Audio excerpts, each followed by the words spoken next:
At the start of the Christmas story, Joseph believes that Mary has been unfaithful to him, and he initially plans to divorce from her. The Gospel of Matthew tells us an angel appears to Joseph, convincing him to stay. God has a role in the Christmas story for Joseph. He wants Joseph to stay with Mary and help her raise this child, the Messiah.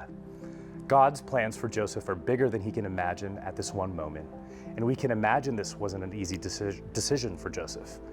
Gossip and shame would have followed this young couple everywhere, but Joseph is faithful to this calling from God. Mary and Joseph get word about the upcoming census, and Joseph takes the risk of bringing Mary and their unborn son to Bethlehem. In the midst of a difficult to explain situation, Joseph sticks by Mary and leads her to Bethlehem, where the Christ child will soon be born. As we think about this passage, Joseph's example can inspire us to be faithful in our own relationship with God.